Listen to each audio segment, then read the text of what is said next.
धन नहीं है, अभाव है तो धन हो, धन हो गया तो यश नहीं है, अभाव है तो यश हो। कोई न कोई एक कमी है तुम्हारे जीवन में, पद नहीं है, कोई सर्विस नहीं है, नौकरी नहीं है, व्यवसाय नहीं है, एक अपूर्णता है। तो तुम्हें एक अच्छी सर्विस मिल जाए, तुम्हें नौकरी मिल जाए, तुम्हें व्यवसाय तुम्हारा चल जाए, फिर भी कुछ ना कुछ कमी होगा। बोले पुत्र नहीं है तो पुत्र हो जाए, पुत्र हो गया। अब पुत्र नहीं है तो फिर पुत्री नहीं है तो पुत्री हो जाए, और फिर गुरुदेव योग्य वर मिल जाए। ये पूरे जीवन काल में कुछ न कुछ एक अभाव लिए अपूर्णता का जीवन हम जीते रहते हैं। और अपूर्णता, पूर्णता हमारे जीवन की पूर्णता कोई पति, कोई पत्नी, कोई पुत्र, कोई परिवार नहीं है। ध्यान रखना, अपूर्णता क्या है?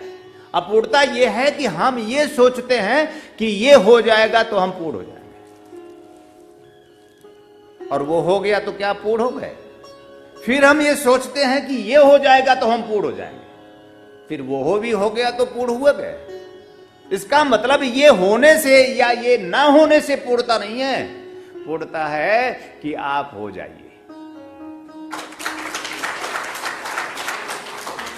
पूर्णता है कि आप पैदा हो जाइए, पूर्णता है कि आपका जन्म हो जाए,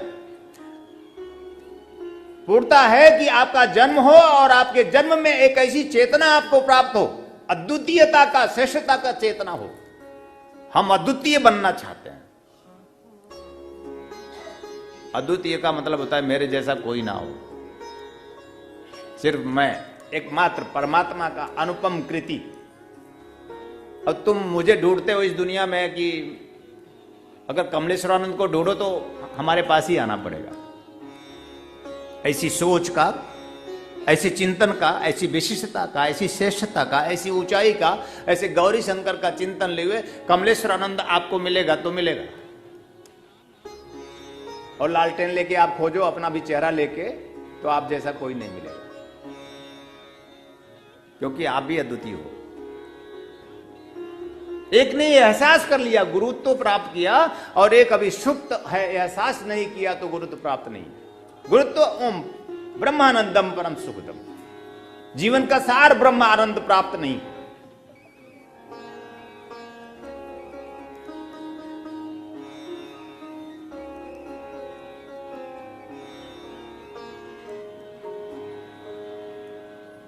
तो मैंने कहा तुम्हारा जन्म हो, और तुम्हारा जन्म वो नहीं जो तुम्हारे माता पिता ने दिया, वो एक प्रतीक है।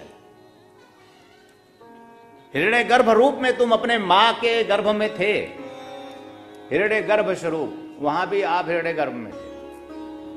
हिरण्य गर्भ कि तुम हो बस, और आनंद है, तुम और आनंद, तुम और परम आनंद, तुम और परम सुख। मां के गर्भ में तुम तैर रहे थे, क्षीर सागर में एक गर्भ बना था। वह गर्भ जो सुख कारक है, वह गर्भ जो शांति कारक है, वह जो गर्भ आनंद कारक है। मां के गर्भ में शिशु को कोई तनाव नहीं, कोई क्लेश नहीं, कोई दुख नहीं, कोई पीड़ा नहीं, कोई अभाव नहीं, कोई दारिद्र्य नहीं, कोई दुख नहीं। आपका जन्म ही वह ब्रह्मसार ब्रह्मानंद में है, और क्षीर सागर में नारायण तैर रहे हैं। प्रत्येक जीव एक गर्भ है,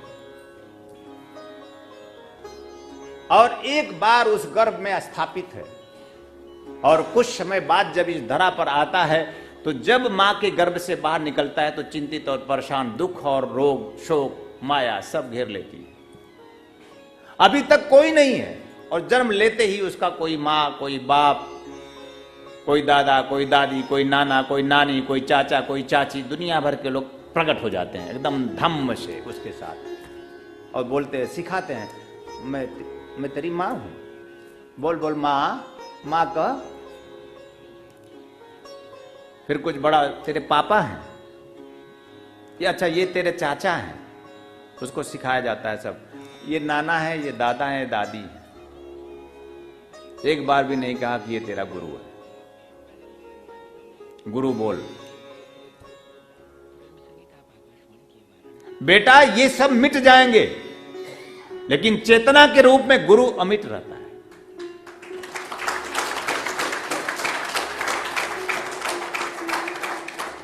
और फिर आप अपने जीवन में जैसे जैसे बड़े होते चले जाते हैं, आप दर दर भटकने लगते हैं, दर दर भटकते हैं, आप यहां वहां भटकते हैं और जीवन की पूर्णता आप प्राप्त नहीं कर पाते। जीवन की पूर्णता के लिए भटकते हैं कि हो सकता है बुढ़ऊ महावीर पर हमारी मनोकामना पूरी हो जाए, हो सकता है विंध्याचल में जाकर मेरी मनोकामना पूरी हो जाए, या हो सकता है कि वैष्णव दर्शन करके हमारी मनोकामना पूरी हो जाए। ये एक आशंका है कि हम भटकते हैं, ऐसा सोचते हैं कि वहां जाके मेरी मनोकामना पूरी हो जाएगी, हो सकता है मेरी रक्षा होती रहेगी, और फिर संकट आता रहता है। अगर यहां वहां जाने से आपके जीवन की पूर्णता प्राप्त होती तो आपके जीवन में कभी भी किसी भी प्रकार के संकट ना आते। इसका प्रमाण है। आपके जीवन में बार बार संकट आने का अर्थ होता है कि आप सही मार्ग पे नहीं है, सही दिशा में नहीं है, सही दर्शन में नहीं है, सही चेतना में नहीं है, सही ज्ञान में नहीं है। आपकी प्रतिष्ठा मस्तिष्क की ज्ञान चेतना से युक्त नहीं है।